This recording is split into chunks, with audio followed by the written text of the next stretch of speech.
Kita berkumpul di tempat ini dalam rangka diseminasi budaya positif yang nanti akan disampaikan oleh CGP Hebat kita, Ibu Eli Marlina.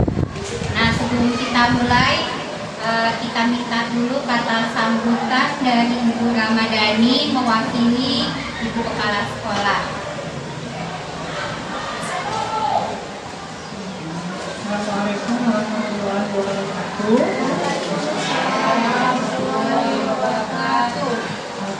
Terima kasih kepada moderator.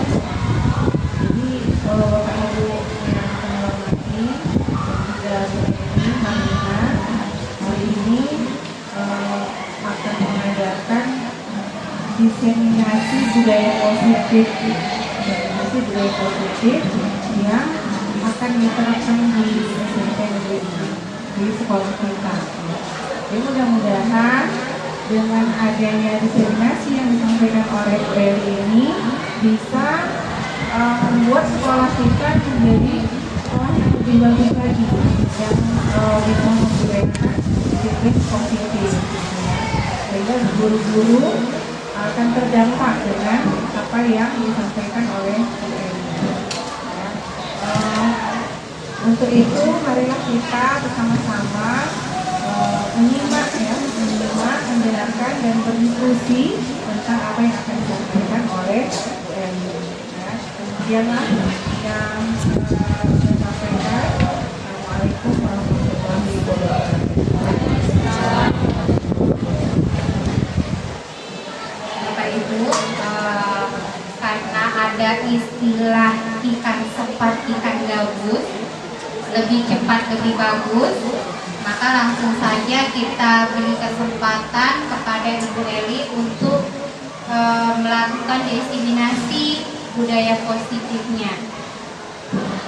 Mungkin sebelum dimulai kita kasih tepuk tangan dulu biar kita yang di belakang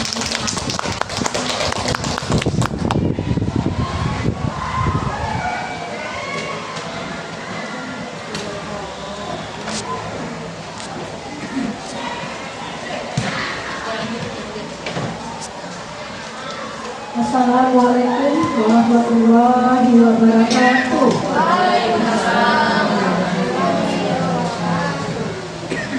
Yang saya hormati Ibu PKS kita Ibu Ramadhani, Ibu Karina, dan kawan rekan sejabat yang saya banggakan dan saya cintai di sini adalah guru-guru yang saya sangat banggakan.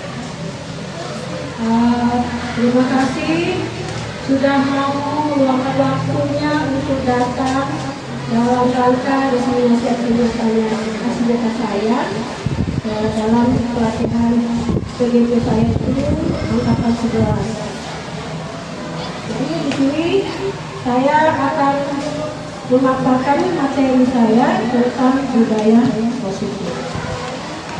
Ini judul kita yaitu budaya positif di SMP Negeri 6 Bijak. Salam guru dari saya. Baik ibu-ibu,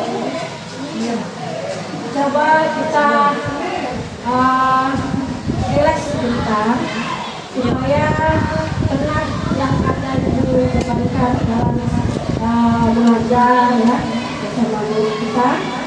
Yuk semuanya senyum selama 30 detik. Tapi senyumnya terhadap teman sebelahnya. Senyum ya. Kalau ibu sendiri ikutan gitu.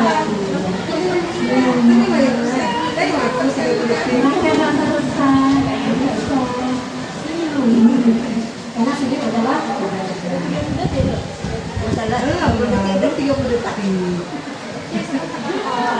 biar komunikasinya keluar cantik semua pertama sama tulang pemberajam semangat.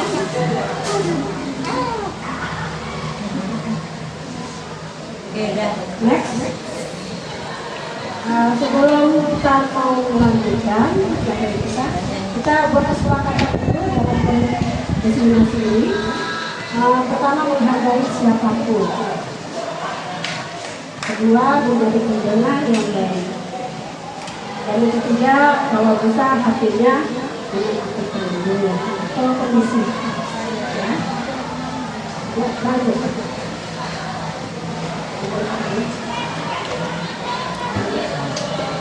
Ya.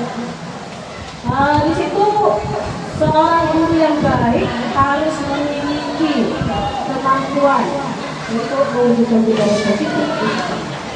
Dalam budaya positif itu dijalankan dan diterapkan sesuai konsep-konsep inti seperti yang ada di papan ini, itu 6 konsep.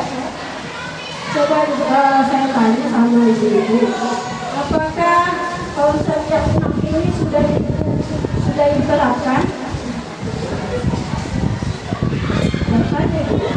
Sudah ibu terapkan sebelumnya?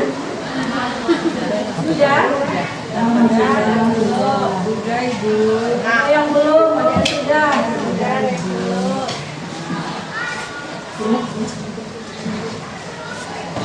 Oke, tadi budaya positif kita itu ada 6 ya?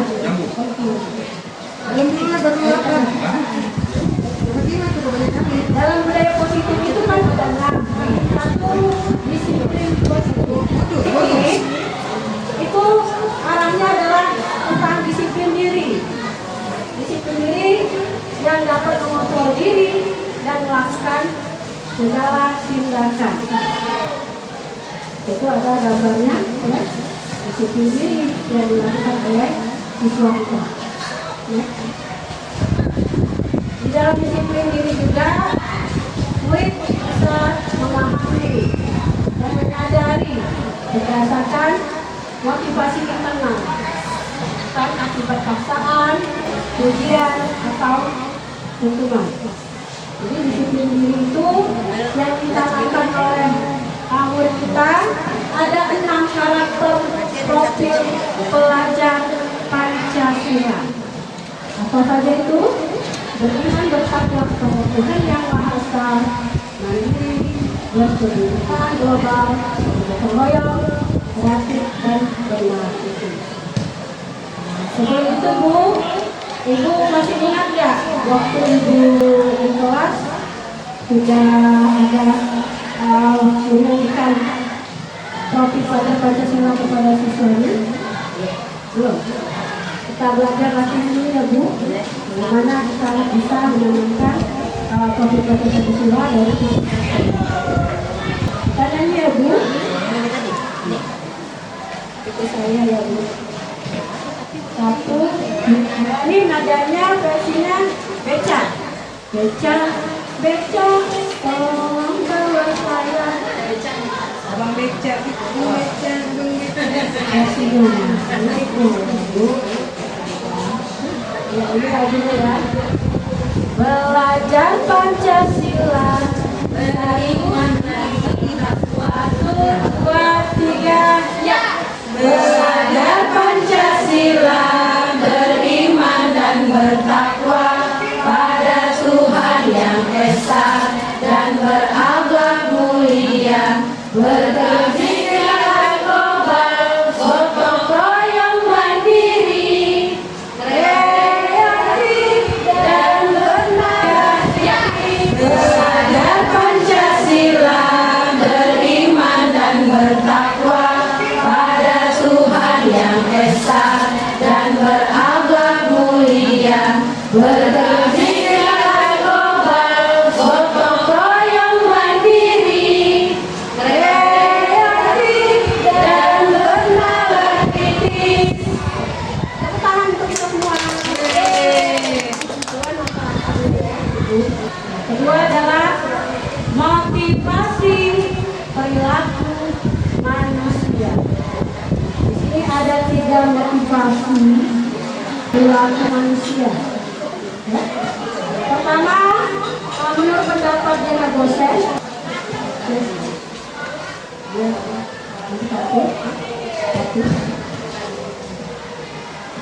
Dele Gosen dalam bukunya Restructuring School Discipline menyatakan ada 3 motivasi perilaku disiplin. Pertama adalah untuk menghindari ketidaknyamanan atau hukuman. Ini maksudnya adalah biasanya motivasi ini perilakunya tujuannya adalah untuk menghindari hukuman. Apabila saya tidak melakukannya, sebenarnya mereka sedang menghindari permasalahan yang muncul secara fisik, psikologi, ya. Motivasi ini bersifat eksternal, ya. Jadi ini adalah untuk menghindari hukuman. Sebagai contoh seperti ini ya Ibu, motivasinya. Kita sebagai guru hadir tepat waktu. Motivasinya apa? Tujuannya supaya tidak terhindar dari teguran dari kepala sekolah, ya kan? Supaya tidak ditegur kepala sekolah, makanya kita datang. Itu tujuannya kita sebenarnya motivasinya. Ya, kita nomor 1. Ya. Yang nomor 2, untuk mendapatkan imbalan atau penghargaan dari orang lain. Ini motivasinya yang kedua ini adalah kita datang tepat waktu itu karena apa? Mendapat penghargaan seperti pujian, ya. Mungkin pujian dari kepala sekolah, ya. Jadi aku datang dipuji sama orangnya, kan? Jadi itu mengharap pujian inilah motivasi yang kedua. Dengan mengharap imbalan atau penghargaan dari orang lain. Yang ketiga adalah motivasinya itu untuk menjadi orang yang mereka inginkan, menghargai diri sendiri dan nilai-nilai yang mereka percaya. Ya.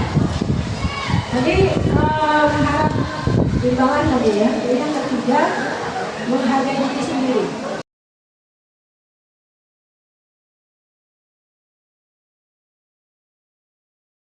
Jadi sesuai dengan kebajikan kita itu untuk tujuan kita mau datang tepat waktu ke sekolah, mengajar tepat waktu karena tanggung jawab. Motivasi kita di sini adalah tanggung jawab. Tidak ada unsur lain. Hanya tanggung jawab yang motivasi yang nomor 3. Ya.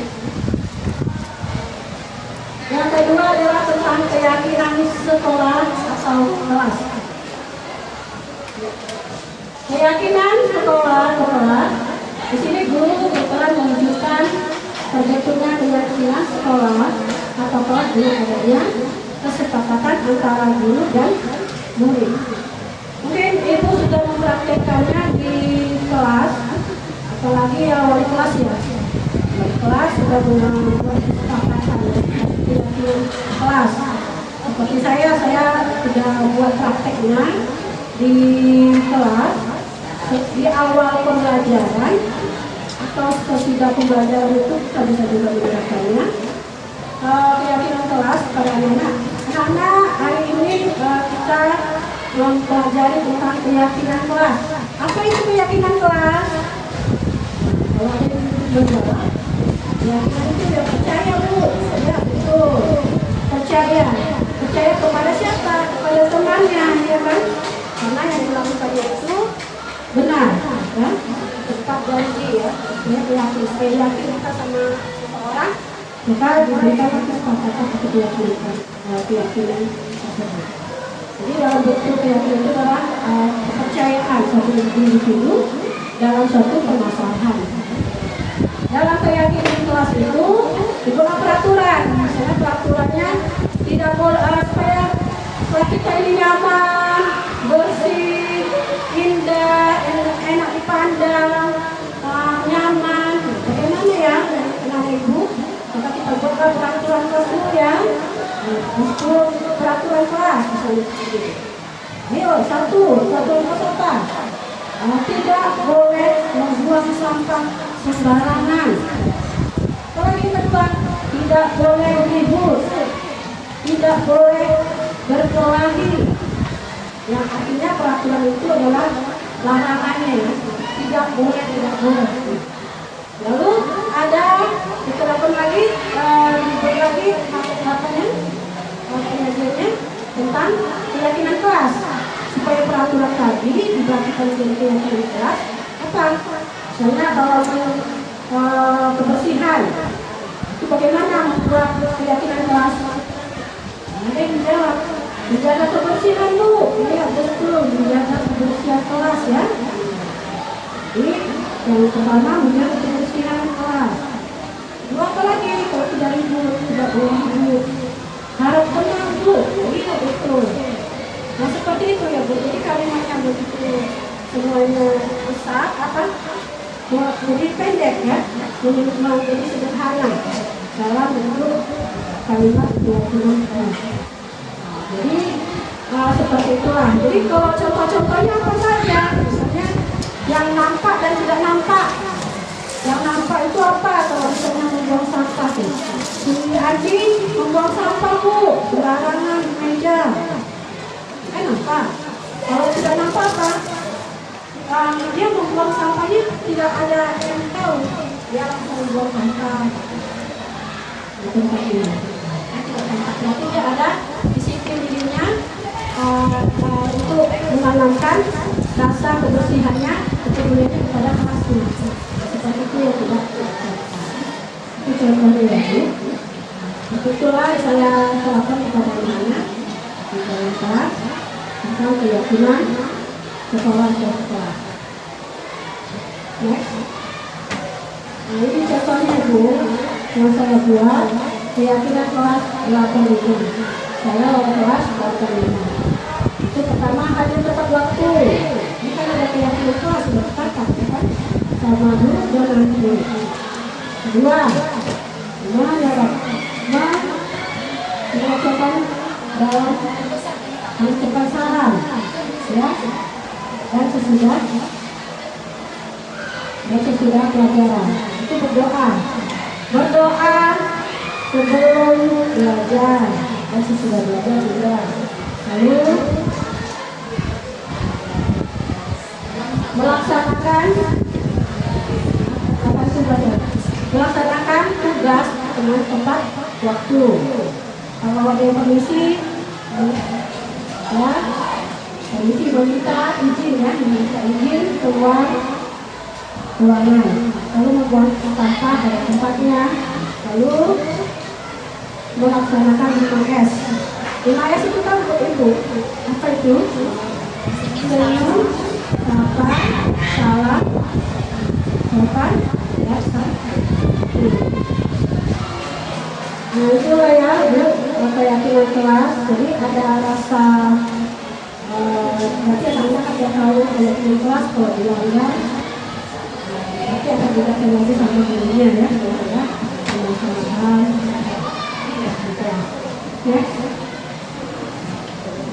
Oke, kita stretching dulu ya Ibu. Supaya hilang penat. Kita stretching dulu. Kita berdiri Ibu.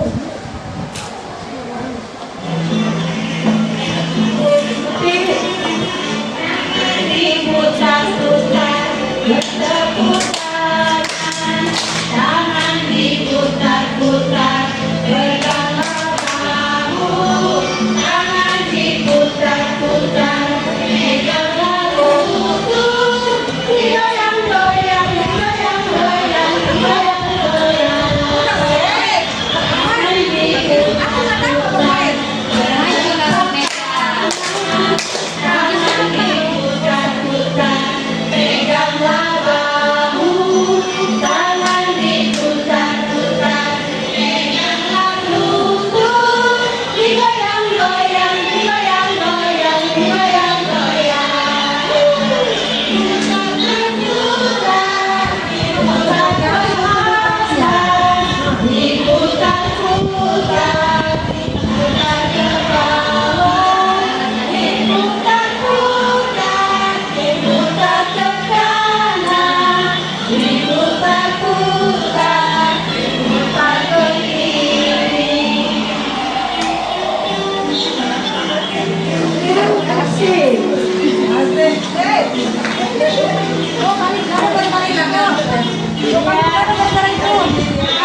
kenyataannya, ketika seorang murid melakukan suatu perbuatan yang bertentangan dengan nilai-nilai kebajikan atau melanggar peraturan, hal itu sebenarnya dikarenakan mereka gagal memenuhi kebutuhan mereka.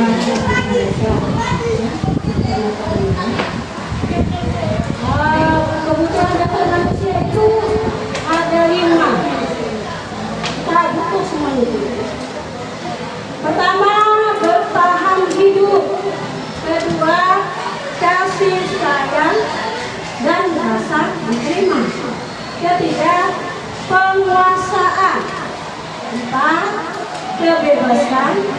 5, kesenangan. Jadi ada di satu. Ibu Eli, guru wali kelas 5, sedang bingung menghadapi salah satu murid di kelasnya. Sony, beberapa anak telah mengeluhkan Sony yang seringkali meminta bekal makan atau siang. Mereka dengan paksa. Jika Anda menghadapi situasi seperti ini, apa yang akan Anda lakukan? Menurut Anda, kira-kira apa alasan Tommy melakukan hal itu? Itu Tommy. Ya. Alasannya kenapa Tommy melakukan hal itu? Mengambil bekal makan siang temannya. Yang pertama, alasan pertama karena dia lapar. Ya, biasanya kalau kita ambil bekal makan itu kita tuh karena lapar. Kalau lapar, dan orang tuanya tidak membawakan bekal. Itu betul datang dulu ya, Yang kedua, alasan Tommy itu merasa tenang temannya jadi melakukan dia iseng gitu. Jadi kita sayang ini kebutuhannya adalah kasih sayang dan rasa diterima. Terus alasan ketiga, Tommy karena temannya tadi, kalau Tommy itu lagi ambil bekal makan siang temannya merasa takut gitu. Karena kan dialah yang jadi pemerannya, ya. Yang takut dengan dia dan menuruti keinginannya. Jadi kasihlah bekal makannya, ya. Jadi ini termasuk kebutuhan dasar kekuasaan. Ya. Alasan Tommy juga yang keempat, karena ya bosan. Jadi bekal makanan itu yang dibawa itu saja. Dia ingin mencoba juga bekal makanan temannya. Jadi ambilnya juga ya, karena kebutuhannya kan bukan salah pada pemakanannya. Jadi ini merupakan kebutuhan kebebasan. Itu alasan Tommy. Lalu alasan Tommy yang kelima, iseng saja ya. Karena ingin pelatihan ya, menikmati ekspresi dari teman-temannya kesal. Dia suka kalau teman-temannya lagi marah kalau dia ya. Jadi iseng aja. Dia ekspresi teman-temannya yang nggak itu lucu gitu. Kalau teman-temannya juga kesel gitu kan. Melihat temannya mengambil kesalahan ini. Ini merupakan kebutuhan akan memiliki kesenangan. Ya. Sekarang posisi kontrol restitusi. Ada 5 posisi kontrol restitusi, yaitu pertama. Di sini yang kelima ini Ibu termasuk tidak dari 5 ini posisi kontrolnya. Ada tidak. Jadi 5 posisi kontrol restitusi itu, pertama adalah guru sebagai pendukung. Sudah jelas kalau guru sebagai pendukung itu efeknya kepada siswa kita itu seperti yang dulu ya. Kalau apa dengan fisik, kalau dan menggunakan fisik. sebagai pembuat rasa bersalah. Ya, seakan-akan kita itu si murid tadi melakukan kesalahan, tapi kita ingatnya itu kecewa lah sama kamu melakukan lagi seperti itu. Mungkin ibu nanti ditegur sama kepala sekolah.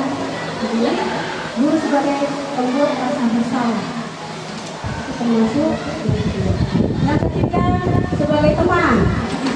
Ya, sebagai teman itu kebanyakan muridnya senang gitu ya tuh. Dia senang sama gurunya satu saja karena dia adalah teman.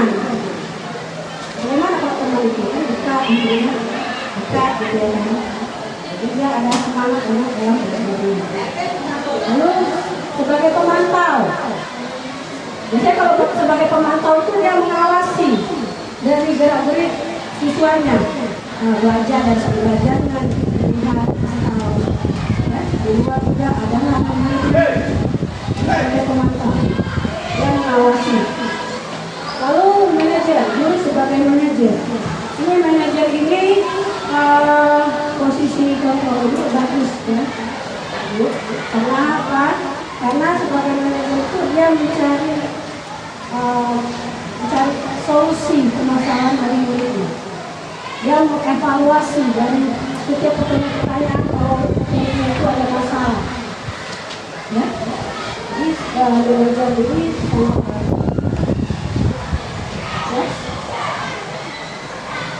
ini dia 5 posisi kontrol. Ya. Dari motivasi itu berbuat, berkata, hasilnya bagaimana, kelas dan berkualitas, berkata, dampaknya bagaimana. Jadi identitas gagal itu ada 2 sebenarnya.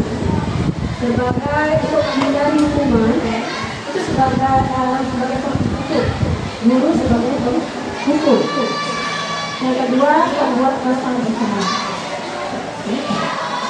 Lalu identitas berhasil sukses dalam kontrol dan luar itu sebagai teman dan sebagai pemantau.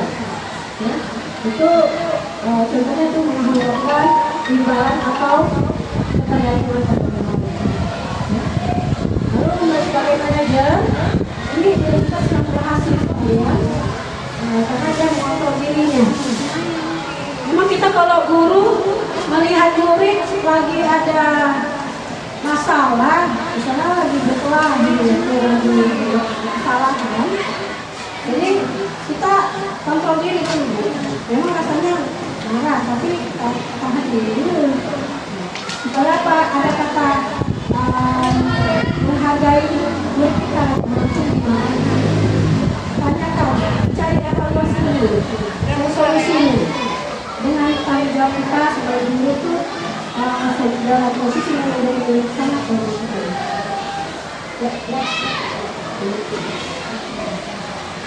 Dalam posisi kontrol restitusi. Ya.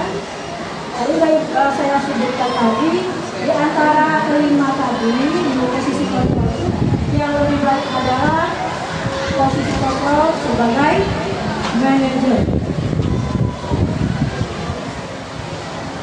Sebagai manajer, guru dapat berbuat sesuatu bertanggung jawab, ya, mempersilahkan murid bertanggung jawab dan mendukung murid agar dapat memberikan solusi. Yang saya sebutkan tadi, kita dapatkanlah dengan solusinya, ya, lalu buatlah solusinya, tuan manajer solusi di manajer oleh hasilnya. Lalu mengacu pada restitusinya ini menjadikan murid sebagai manajer bagi dirinya sendiri. Nah, dia jadi manajer juga muridnya. Nah, ini tadi kan ditanya identitasnya, kenapa kamu melakukan hal ini? Apa alasannya? Setiap manusia pasti punya kesalahan, bukan kamu saja. Jadi kita tanya lagi, kita orang lagi masalah. Jadi dengan mengacu pada restitusi ini, akan tercipta identitas positif pada diri.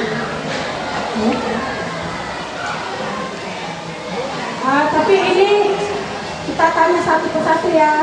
Ibu sudah. Menurut ibu lah, ya. Ibu Dani, nama Dani. Nomor 1, mencatat 100 kali di dalam buku kalimat saya tidak akan terlambat lagi. Ini merupakan hukuman atau sanksi atau konsekuensi. Hukuman, tapi sebenarnya itu konsekuensi. Saya tidak akan terlambat lagi. Karena dia karena 100 kali, jadi kok 100 kali, 2 kali, 5 kali. Jadi fisik gitu ya. Dulu saya rasa ini hukuman, bukannya konsekuensi. Ini konsekuensi mencatat 100 kali. Makanya saya tidak akan terlambat. Karena terlambat ke sekolah. Yang kedua, bermain suara. Lari keliling lapangan basket 2 kali karena terlambat hadir di sekolah. Ini hukuman atau konsekuensi? Hukuman. Iya, hukuman. Kenapa, Bu?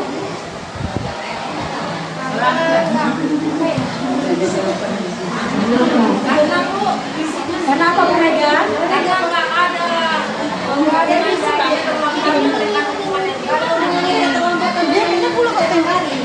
Tidak hubungannya dengan keselamatan belum lagi.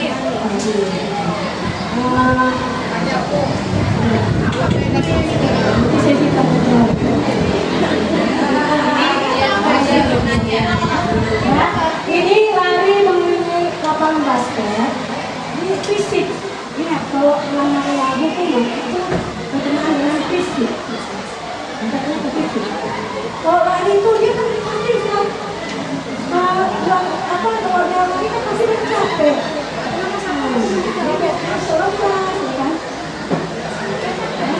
Lalu nomor 3, membersihkan coretan yang dibuatnya di meja tulis. Adik, itu sanksi atau hukuman? Atau konsekuensi?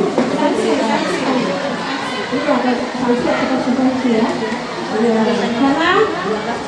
dengan konsekuensi, karena dia berbuat kesalahan. Tapi efeknya sebentar aja kan? Sebentar aja.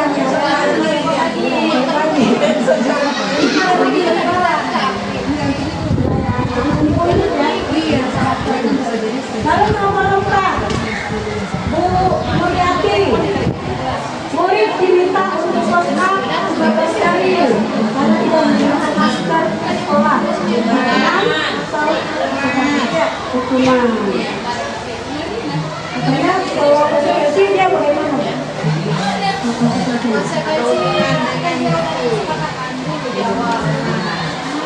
Jadi tidak akan langsung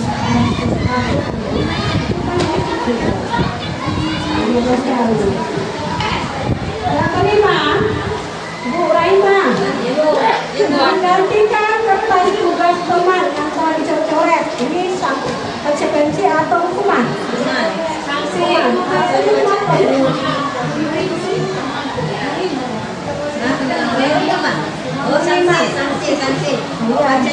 Sanksi atau konsekuensi ya? Sanksi. Itu menggantikan tugas teman yang telah ya gantilah ya kan? Bisa paling fisik. Nomor 6, berjemur di lapangan sekolah dan Bu Rofiati. Iya, benar. Kalau berjemur pasti kepanasan ya kasihan. Ini kita tahu hukuman atau konsekuensi dan kita tahu dulu yang 7, banyak lagi ya. Ada 14. Bu Farida. Yang nomor 7, murid diminta bertelanjang kaki sepanjang kaki karena tidak menggunakan cat warna hitam. Dihukum dia. Kakinya telanjang Bu, badannya kan? Karena dia berbicara fisik, dia menyiksa. Kasihan kan? Iya, semangat tuh kan? Kasihan kan? Oke, yang nomor 6,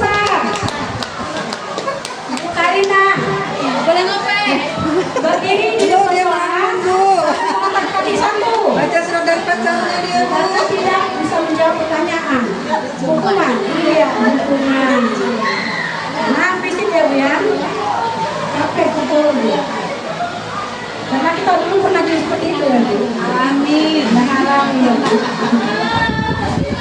Oke, nomor 9. Bu Irna, membersihkan tumpahan air di meja tulis karena tersenggol pada saat belajar. Bersihkan sanksi. Hukuman atau konsekuensi? Iya, konsekuensi atau sanksi. Oke, kita lagi masalah-masalah itu ya, Bu. Ada yang mau lagi?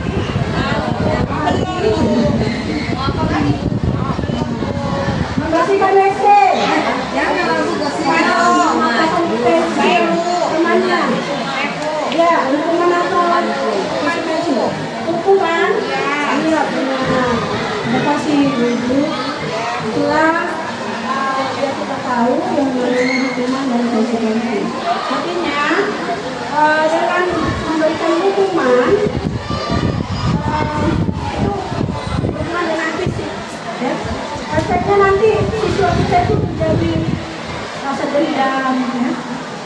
Jadi kalau nanti orang tahu kita nanti dicelakainya, bisa saja mereka itu nanti dilepaskannya ke ban. Jadi itu yang kita hindari. Jadi efeknya ini panjang menggunakan hukuman. Lalu konsekuensinya, ya efeknya kita ya sakit lagi. Walaupun misalnya dia terlambat 10 menit datang, ya konsekuensi apa? Ya 10 menit tadi itu kita tambah lagi, karena kalau kamu sudah pulang, jadi 10 menit kita tambah jam lagi. Jelas sudah mau bilang yang 12.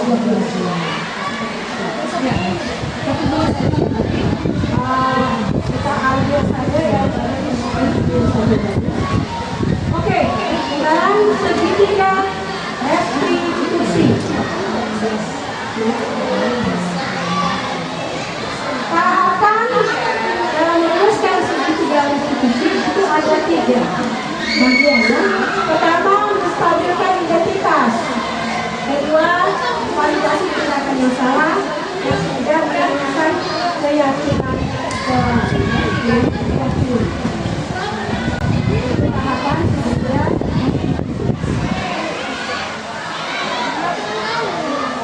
Menstabilkan identitas, ya.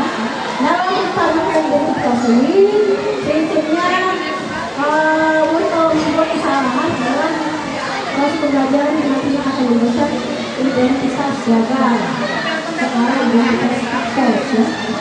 Sebagai contoh ini ya, Bu. Contoh video.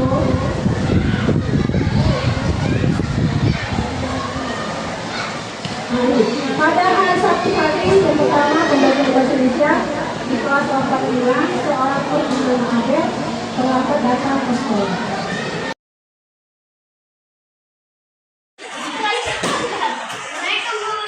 Ya, waalaikumsalam. Silakan, Nak.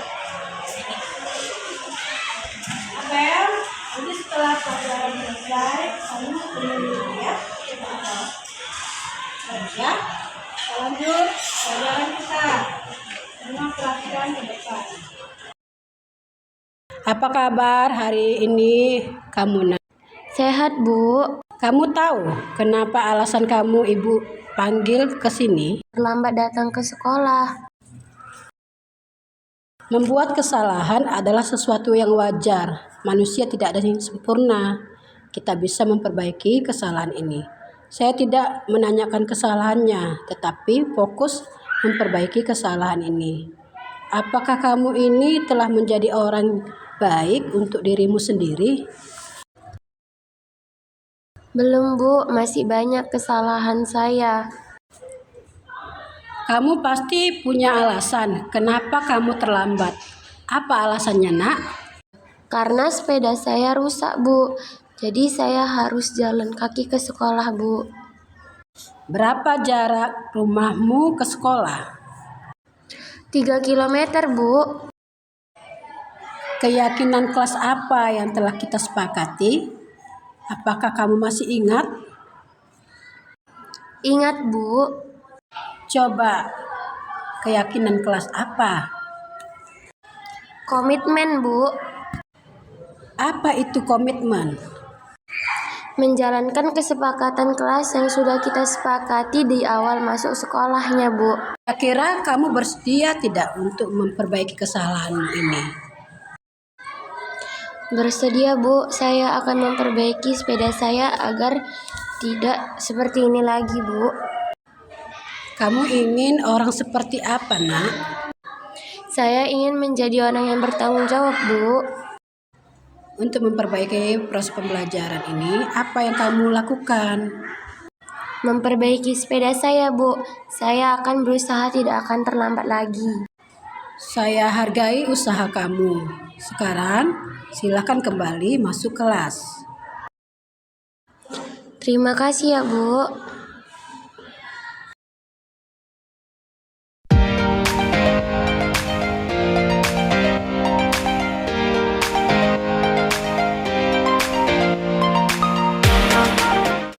Assalamualaikum warahmatullahi wabarakatuh. Perkenalkan, nama saya Abelia Misha Zafira.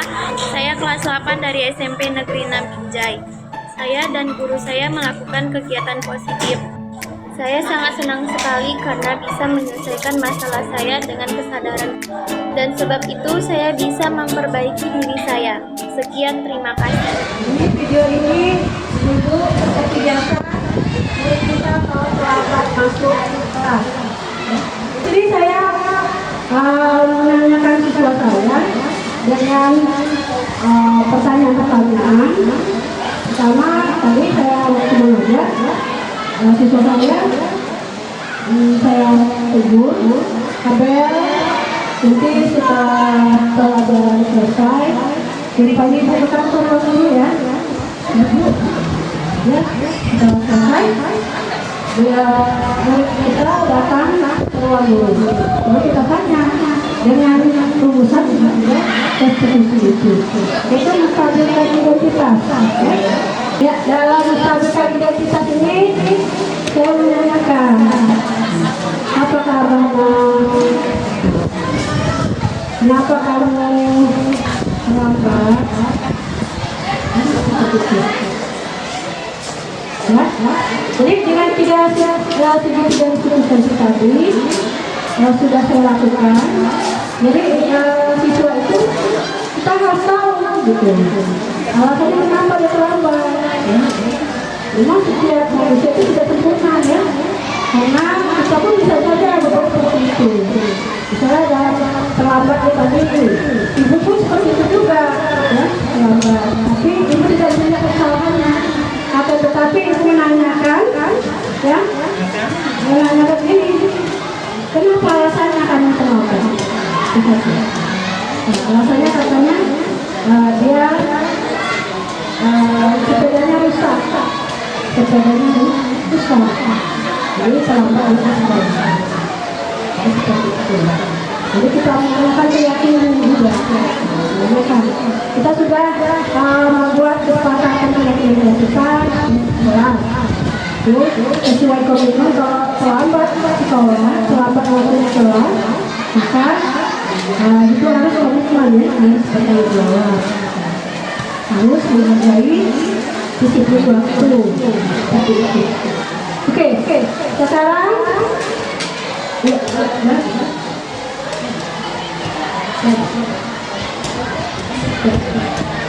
dengan kesimpulannya, Ibu dalam menerapkan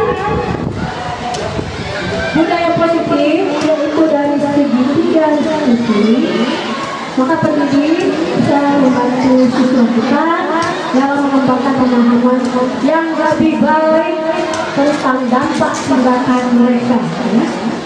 Nah, itu mendorong juga kalau tanggung jawab pribadi dan menciptakan lingkungan belajar yang lebih positif dan suportif.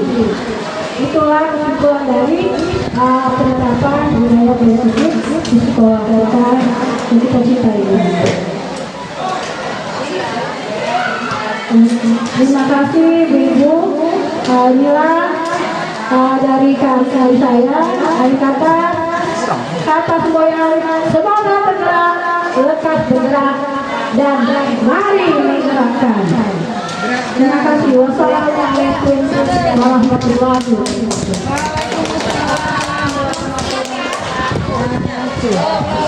Terima kasih gimana?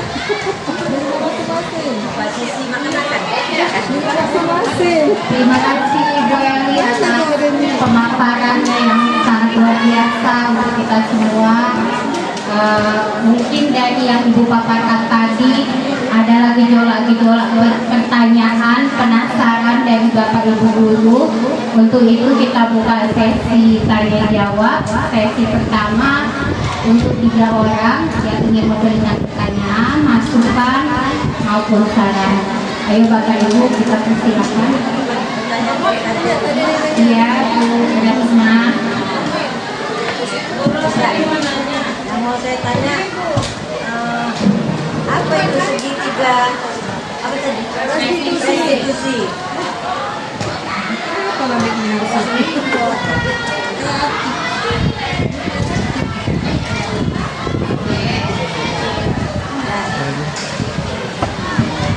Oke, biar nanti langsung sekalian dijawab. Untuk penanya kedua,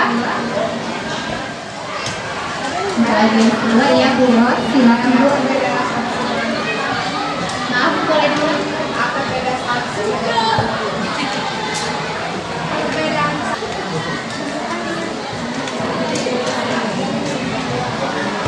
Oke, Bapak Ibu yang lain ada yang ingin memberikan umpan balik positifnya untuk Ibu Eli, CGP Angkatan 11 dari SMP Binjai. Ada. Sambil menunggu Bapak Ibu memberikan umpan balik, saya persilahkan Ibu Eli untuk menjawab. Tadi ada 2 pertanyaan dari audiens kita. Yang pertama dari Ibu Rahima, apa itu segitiga restitusi? Kemudian yang kedua dari Ibu Ros, apa sih bedanya sanksi, hukuman, dan konsekuensi? Seperti itu ya. Adalah Indonesia untuk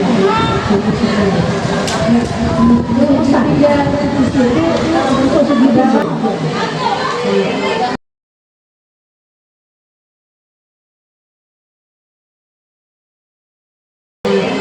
Tahapannya ini, pertama itu adalah menstabilkan identitas.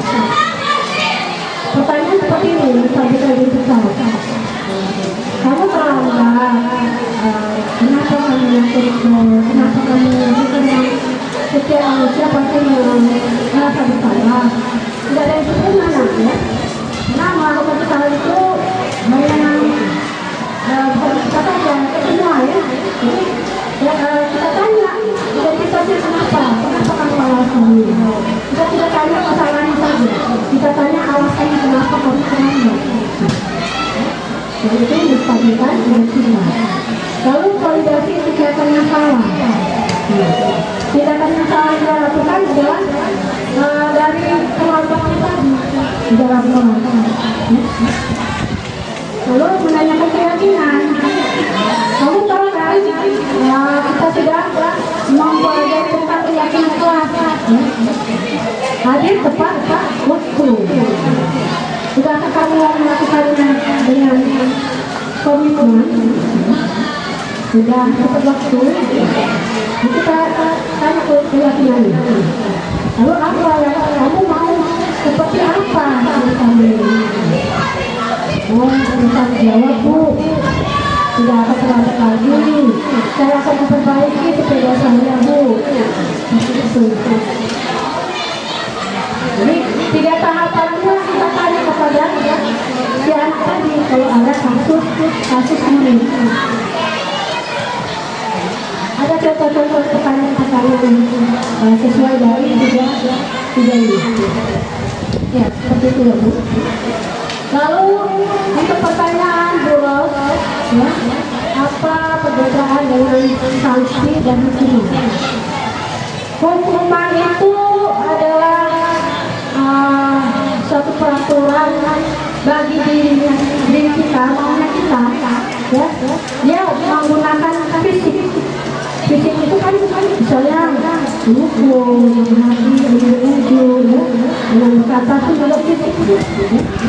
Jadi jangka panjangnya si anak akan merasa tidak senang, karena kita menghukum, ya. Seperti tadi siswanya tadi lari 100 kali keliling lapangan, ulangi 100 kali pasti susah napas, dia pasti akan dendam sama gurunya, ya kan? Takutnya itu sama gurunya dia tidak mau lagi masuk kelas, bisa juga Bu, banyak efeknya seperti itu. Jadi kalau sanksi atau konsekuensinya kita cari solusinya. Kalau dia terlambat itu jangan di lapangan, ya paling tidak dalam belajar, sesudah belajar, misalnya terlambat 10 menit ya. Jadi 10 menit itu dia belajar waktu jam pulang sekolah.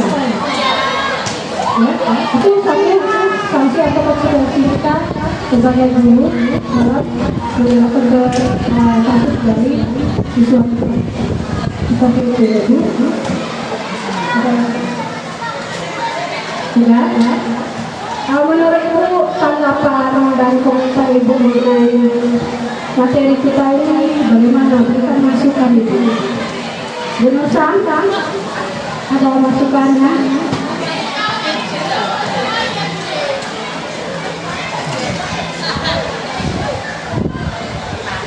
Sudah, terima